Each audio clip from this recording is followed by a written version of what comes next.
ವೀಕ್ಷಕರೇ ನಮಸ್ಕಾರ. ಗ್ಲೋರಿ ಟಿವಿಗೆ ಆತ್ಮೀಯ ಸ್ವಾಗತ. ವೀಕ್ಷಕರೇ, ಅಮೃತಧಾರೆ ಧಾರಾವಾಹಿ ಭರ್ಜರಿಯಾಗಿ ಪ್ರದರ್ಶನವನ್ನ ಕಾಣ್ತಾ ಇದೆ. ಹಾಗಾಗಿ ಇವತ್ತಿನ ಸಂಚಿಕೆಯಲ್ಲಿ ಏನೆಲ್ಲ ಆಗುತ್ತದೆ ಎಂಬುದನ್ನು ನೋಡ್ತಾ ಹೋಗೋಣ ಬನ್ನಿ. ಇವತ್ತಿನ ಸಂಚಿಕೆಯಲ್ಲಿ ಅಪೇಕ್ಷಾ ಕಾರಿನಲ್ಲಿ ಕುಡಿಯುತ್ತಿದ್ದಾಳೆ. ಆಕೆಗೆ ವಿನಾಕಾರಣ ತನ್ನ ತವರಿನ ಮೇಲೆ ಕೋಪ ಬಂದಿದೆ. ಕೋಪಕ್ಕೆ ಸರಿಯಾದ ಕಾರಣವೂ ಇಲ್ಲ. ಜೀವನ್ ಕೊಟ್ಟೆ ಸ್ಯಾರಿ ಚೀಪ್ ಆಗಿದೆ ಎನ್ನುವುದು ಆಕೆಯ ಕೋಪ. ಇದಕ್ಕಾಗಿ ತವರು ಮನೆಯಲ್ಲಿ ನಡೆಯುತ್ತಿದ್ದ ಗೃಹ ಪ್ರವೇಶದ ಪೂಜೆಯಿಂದ ಅರ್ಧಕ್ಕೆ ಎದ್ದು ಬಂದಿದ್ದಾಳೆ. ಇದೇ ಸಮಯದಲ್ಲಿ ಶಕುಂತಲಾ ದೇವಿಯು ನೀನು ಉಳಿದವರಂತೆ ಕೋಪದಲ್ಲಿ ಕುಡಿಯಬೇಡ ಎಂದಿದ್ದಾರೆ. ಈ ಮೂಲಕ ಪರೋಕ್ಷವಾಗಿ ಕುಡಿಯುವ ಐಡಿಯಾ ನೀಡಿದ್ದಾಳೆ. ಅವಳು ಎಂತಹ ಕ್ರ್ಯಾಕ್ ಎಂದು ನನಗೆ ಗೊತ್ತು. ಅವಳು ಕುಡಿಯುತ್ತಾಳೆ, ಮುಂದೆ ದೊಡ್ಡ ಸೀನ್ ಇದೆ ಎಂದು ಶಕುಂತಲಾ ದೇವಿ ತನ್ನ ಸಹೋದರನಿಗೆ ಹೇಳುತ್ತಾಳೆ.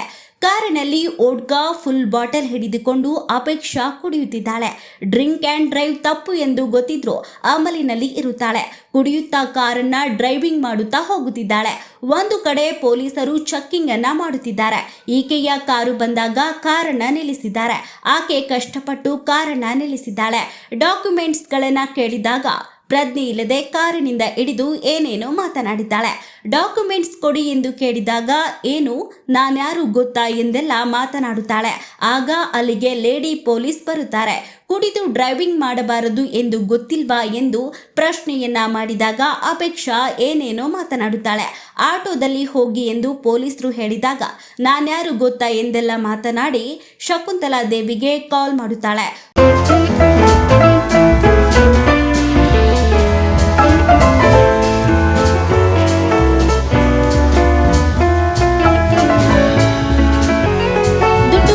ಬಿಡಬಹುದು ಎಂದು ಶಕುಂತಲಾ ಹೇಳಿದಾಗ ಕಾರಿನಿಂದ ಕಂತೆ ಹಣವನ್ನ ತೆಗೆದು ಪೊಲೀಸ್ ಮೇಲೆ ಬಿಸಾಡುತ್ತಾಳೆ. ಈ ದೃಶ್ಯಗಳನ್ನ ಪೊಲೀಸರು ರೆಕಾರ್ಡ್ ಮಾಡುತ್ತಾ ಇರುತ್ತಾರೆ. ಮೆರಿಟ್ನಲ್ಲಿ ಓದಿ ಬಂದಿರುವ ಪೊಲೀಸ್ ನಾನು. ನನಗೆ ಲಂಚ ನೀಡ್ತೀಯಾ?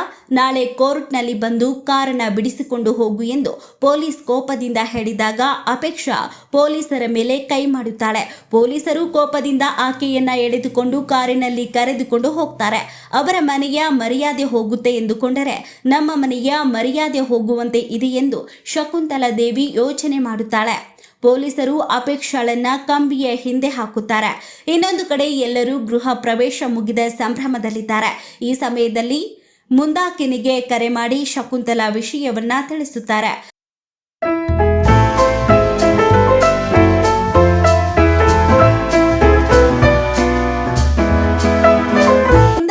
ಆತಂಕದಿಂದ ಸದಾಶಿವ ಅವರಿಗೆ ತಿಳಿಸುತ್ತಾರೆ. ಸದಾಶಿವ ತಾನೇ ಪೊಲೀಸ್ ಸ್ಟೇಷನ್ಗೆ ಹೋಗುತ್ತೇನೆ ಎನ್ನುತ್ತಾರೆ. ಸದಾಶಿವ ಹೊರಗೆ ಹೋಗುವಾಗ ಭೂಮಿಕಾಗೆ ಅನುಮಾನ ಬರುತ್ತದೆ. ಏನೆಂದು ಹೊರಗೆ ಬಂದು ಕೇಳುತ್ತಾಳೆ. ಬಳಿಕ ತಾನೇ ಪೊಲೀಸ್ ಸ್ಟೇಷನ್ಗೆ ಹೋಗುವುದಾಗಿ ತಿಳಿಸುತ್ತಾಳೆ. ಪೊಲೀಸ್ ಸ್ಟೇಷನ್ಗೆ ಹೋಗುತ್ತಾಳೆ. ಚಿಕ್ಕ ಹುಡುಗಿ ಗೊತ್ತಿಲ್ಲದೆ ತಪ್ಪು ಮಾಡಿದ್ದಾಳೆ ಎಂದು ಭೂಮಿಕಾ ಕೇಳುತ್ತಾಳೆ. ಈಕೆ ಏನು ಮಾಡಿದ್ದಾಳೆ ಗೊತ್ತಾ? ನೀವು ಕಾಡಬೇಡಿ, ಏನು ಮಾಡಿದ್ರೂ ಅಷ್ಟೇ, ಇವಳನ್ನ ಮಾತ್ರ ಜೈಲು ಪಾಲು ಮಾಡದೆ ಬಿಡುವುದಿಲ್ಲ ನಾನು ಎಂದು ಲೇಡಿ ಇನ್ಸ್ಪೆಕ್ಟರ್ ಕೋಪದಿಂದ ಅಬ್ಬರಿಸುತ್ತಾರೆ. ಸೀರಿಯಲ್ ಮುಂದುವರಿಯುತ್ತೆ. ಮುಂದಿನ ಎಪಿಸೋಡ್ನಲ್ಲಿ ಈಕೆ ಮೇಷ್ಟ್ರು ಸದಾಶಿವನ ಮಗಳು ಎಂದು ಪೊಲೀಸ್ ತಿಳಿಯುತ್ತಾರೆ.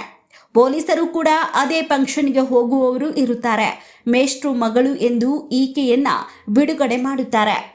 ಒಟ್ಟಿನಲ್ಲಿ ಭೂಮಿಕಾ ಇವಳನ್ನ ಪೊಲೀಸ್ ಕಸ್ಟಡಿಯಿಂದ ಬಿಡುಗಡೆ ಮಾಡಿದ್ದಾಳೆ. ಮತ್ತಷ್ಟು ಸುದ್ದಿಗಳಿಗಾಗಿ ನೋಡ್ತಾ ಇರಿ ಗ್ಲೋರಿ ಟಿವಿ. ಲೈಕ್ ಮಾಡಿ, ಶೇರ್ ಮಾಡಿ, ಸಬ್ಸ್ಕ್ರೈಬ್ ಮಾಡಿ. ಇದು ನಿಮ್ಮ ಶಕ್ತಿ.